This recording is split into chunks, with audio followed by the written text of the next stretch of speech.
Nina Khan had become invisible long before she realized it. At Roosevelt High, students were too busy rushing between classes, whispering about drama, and chasing popularity to notice the 17-year-old girl pushing a mop cart at 6 a.m. Her uniform was always slightly too big, her shoes old, her hair tied back in a loose bun she tightened every 5 minutes. Most students didn't even know her name, they only knew the janitor girl. What they never knew was why she worked before and after school. Her father's medical bills had buried the family in debt after an accident at the factory, and Nina, once a top martial arts student, had traded her black belt for a broom to keep the house running. Every morning she swept the same floors where she used to walk with confidence. Every evening she scrubbed the same halls where she once practiced tournament footwork. She hid her former life deep inside, treating it like a memory she no longer had the right to claim. If the world saw a cleaning girl, then that's all she allowed herself to be.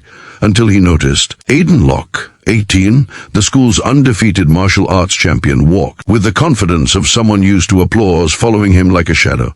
6 years of taekwondo, 3 state-level trophies, a reputation so feared even seniors swallowed their pride when he entered a room. But behind the cheers and fame, Aiden was bored. No one challenged him anymore. No one surprised him. No one made him feel like he was fighting someone equal. He trained aggressively every evening after school in the gym, blasting kicks into the practice dummy like he was trying to knock the soul out of it. That's where he first saw her. Nina was quietly mopping the hallway outside the gym when a group of boys jokingly tossed a basketball that rolled toward her bucket. She stopped it with her foot instinctively, but not the way a nervous girl would. Her foot came down in a controlled, precise motion, the kind that only years of discipline could polish. She returned the ball to them with a soft kick, not even looking up. The ball spun back perfectly, like it knew exactly where to go. Aiden's eyes narrowed. That wasn't an accident. That was technique. He watched her mop for a moment longer, noticing her posture, her steps, her balance. Everything screamed trained fighter, so he approached. "Hey," he said. Nina didn't look up. "Careful, floor's wet. You ever done martial arts?" Her hands froze around the mop handle. Her heart stuttered for a second. "No." "Really?" he said, crossing his arms. "Your posture says otherwise." Her jaw tightened. I said no, but Aiden saw something flash in her eyes, something sharp, something defensive, something that didn't match the quiet janitor uniform. Something that looked a lot like pride, crushed pride. He smirked. "I'm training inside. If you want to come spar." "No," she snapped, louder this time. Her voice echoed. The mop bucket water rippled. Aiden's smirk disappeared. He wasn't used to rejection, especially not from someone smaller, younger, and underestimated by the entire school. "You sure?" he asked. "I mean, it'll just be for fun."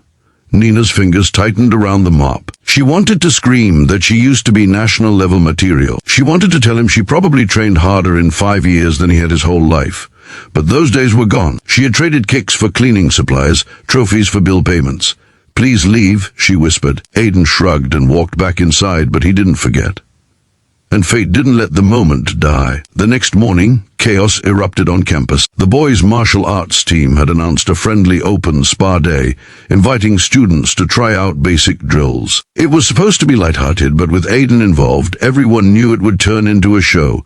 Posters hung everywhere. Music blasted near the gym. Cameras were ready. When Aiden was fighting, the school wanted front row seats. Nina kept her head down as she swept the bleachers, pretending she didn't notice the crowd building, but Aiden noticed her. "Nina," he called across the gym. She wished she could sink into the floor. "You sure you don't want to join? Just a simple drill. Footwork, maybe, for fun." The students turned toward Nina, whispering, laughing, recording. Some even smirked, encouraged by the chance to mock the janitor girl in front of the whole school. "Come on," someone yelled. "Let the janitor fight. She probably only knows how to mop, not spar." Aiden raised his hands. "Hey, relax, I'm just asking." But he was asking in front of everyone, which meant he had put her in a corner. And Nina hated corners. Her heartbeat was in her throat. Every muscle trembled with embarrassment and anger she had swallowed for months. Her former self clawed its way up from the darkness. She stepped forward. "Fine," she said quietly. "Just one spar." The gym went silent. Aiden blinked. "Wait, really?" She nodded. The crowd exploded into cheers and laughter, thinking it was going to be hilarious watching the black belt champion go easy on the janitor girl. But Aiden suddenly wasn't smiling. Something in Nina's eyes had changed, something dangerous. They stepped onto the mat, no gloves, no gear, just skill versus hidden skill. Aiden bowed politely. Nina hesitated, then bowed back perfectly. Too perfectly. Aiden's breath caught. He wasn't imagining it. Coach Ramirez, who had been half distracted filling out forms, suddenly looked up. His eyebrows shot up so high they nearly disappeared into his hairline. He had been a fighter for 20 years. He recognized a trained bow when he saw one. Aiden moved first. A light jab, not meant to hit, just to test. Nina didn't dodge. She slipped. Clean, precise, textbook. The gym gasped. Aiden blinked. He tried again, this time a low kick. Nina's leg moved before she had time to think. She checked the kick perfectly with her shin. The sound echoed like wood clacking. Aiden froze. That wasn't beginner luck. That was training burned into muscle memory. "Who are you?" he whispered. Nina didn't answer, so Aiden attacked for real, not full power, but fast enough to test her limits. A spin kick whipped toward her shoulder, and Nina ducked, pivoted, and countered with a lightning-fast palm strike that stopped an inch from his ribcage. The whole gym screamed. Aiden stumbled back, eyes wide. How do you know that technique?"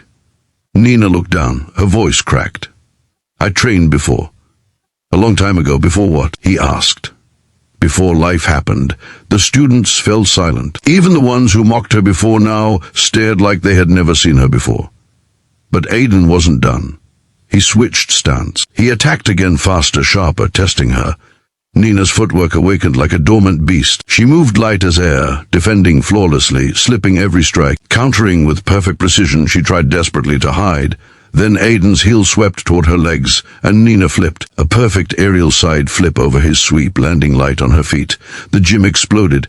Phone cameras shot up. Kids screamed. Coach Ramirez literally dropped his clipboard. The janitor girl hadn't just trained. She was elite. Aiden stepped back, stunned. "Nina, you're..." Before he could finish, she delivered a spinning roundhouse so fast it sliced the air like a blade. She stopped it right next to his jaw, her heel hovering 1 millimeter from impact. Time froze. Aiden didn't move. Nina didn't breathe. The entire gym held its breath.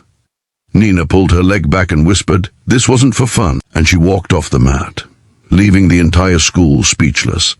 Leaving Aiden staring after her like he had just seen a ghost. Leaving everyone whispering one question: who really is Nina? And why did she hide it?